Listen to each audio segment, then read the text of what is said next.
সংগ্রামী সাথী এবং বন্ধুগণ, এই বছর অগস্ট মাসের 6 তারিখ খুনি হাসিনাকে ফেরতের দাবিতে আমার দল জাটপার পক্ষ থেকে ভারতীয় দূতাবাস ঘেরাও করতে এসেছিলাম।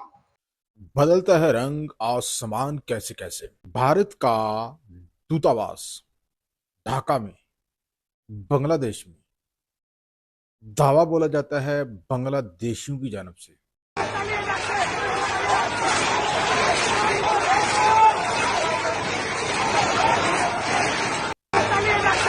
और किस दिन, जिस दिन इसी भारत ने पाकिस्तान को एक साजिश के तहत तोड़कर बांग्लादेश अलहदा बनाया, उसी दिन भारतीय दूतावास को यही बंगाली हमला करते हैं। ये भारत के लिए एक बहुत बड़ा सबक है। बांग्लादेश भारत की हाई कमीशन को तलब करता है और भारत बांग्लादेश की हाई कमीशन को तलब करता है। क्या है इसके पीछे रीजन, आइए आपको बताते हैं। आज नाज़रीन इकराम, बंगालियों ने ढाका में मौजूद भारतीय एम्बेसी को, हाई कमिश्नर का जो दफ्तर जिसको हम बोलते हैं, दूतावास, उसको घेरे में ले लिया और उसके अंदर एंटर होने की कोशिश की। पुलिस ने रोक लिया। बाहर खड़े होकर जमात के जो मेन सरबराह हैं, उनकी जानब से ये धमकी दी गई कि आज तो हमें रोक दिया गया है, लेकिन अगर भारत बाज ना आया तो हम दूतावास के अंदर घुस जाएंगे, हम डरेंगे नहीं। দূতাবাসে ঢুকে যাব ইনশাআল্লাহ। বাংলার পবিত্র মাটিতে ভারতীয় আধিপত্যবাদ চলবে না। সংগ্রামী সাথী এবং বন্ধুগণ, এই বছর অগস্ট মাসের 6 তারিখ খুনি হাসিনাকে ফেরতের দাবিতে আমার দল उन्होंने कहा अब हिंदुस्तान की डोमिनेंसी बंगाली सरजमीन में हम किसी सूरत बर्दाश्त नहीं करेंगे। तो आप नाज़रीन इकराम यूँ समझ लीजिए कि भारत जो कि अपने हाथों से खिसकता हुआ बांग्लादेश अब बर्दाश्त नहीं कर पा रहा, उसके जहन में यही चल रहा था कि शायद भारत जो है वो बांग्लादेश को अपनी कॉलोनी के तौर पर इस्तेमाल करता रहेगा। उसने उसको पाकिस्तान से तो आज़ादी दिलवा दी, लेकिन बंगाली कौम के ऊपर वो राज करेगा, हमेशा ऐसा करता रहेगा। लेकिन भारत ये क्यों भूल गया कि वो बंगाली जो अपने भाई से जुदा हो गए जायदाद की तकसीम के मामले को लेके हमारी गुलामी कबूल करेंगे, ऐसा कभी ख्वाब में भी ना देखना। अब आप सोच रहे होंगे कि इनके दरमियान अचानक हुआ क्या है, तो ये अचानक कुछ नहीं हुआ। ये खिचड़ी पक रही है और ये खिचड़ी अब अपने दम की तरफ पहुंच रही है।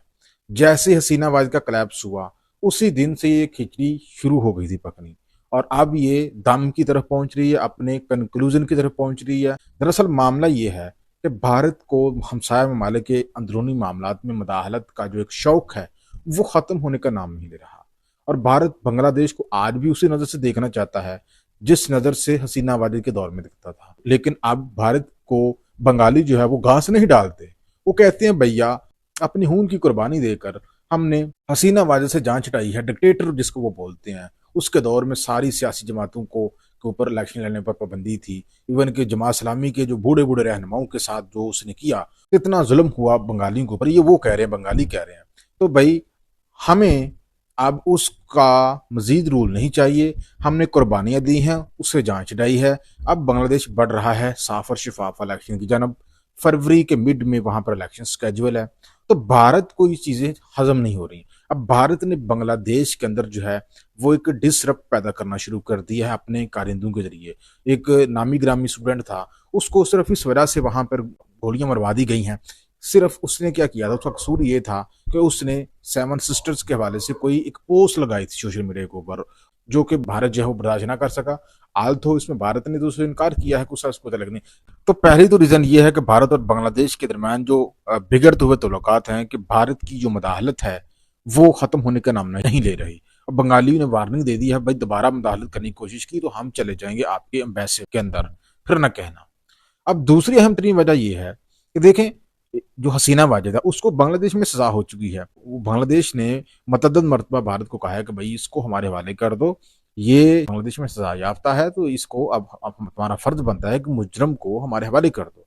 भारत जो है वो उसके हवाले करने से इनकारी है, और बांग्लादेशी कहते हैं कि भाई ये जो हसीना वाजिद है, ये भारत की सरजमीन इस्तेमाल करते हुए बांग्लादेश के मामलात को ना सिर्फ डिसरप्ट कर रही है, मुदाखलत कर रही है, बल्कि हालात को खराब करने की कोशिश कर रही है ताकि जो आने वाले इलेक्शन हैं वो डिसरप्ट हों, वो ना हों। और इस सारे मामले में भारत का आशीर्वाद हासिल है हसीना वाजिद को।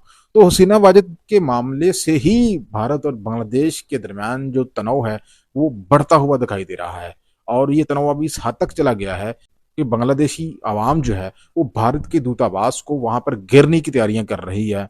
और उसने आज कोशिश भी की है लेकिन उनको रोक दिया गया है और उन्होंने चेतावनी दी है, अगर भारत बाज ना आया बांग्लादेश के अंदरूनी मामला में मदद करने से तो फिर हम भारत के दूतावास के अंदर दाखिल हो जाएंगे। और साथ साथ उन्होंने ये भी मुतालबा किया भारत से कि भैया हसीना वाजिद को हमारे हवाले कर दो और बांग्लादेश के अंदरूनी मामला में मदद करने से बाज रहो। इस वजह से नाज़रीन किराम दोनों मार्ग के दरमियान तनाव जो है वो बढ़ रहा है।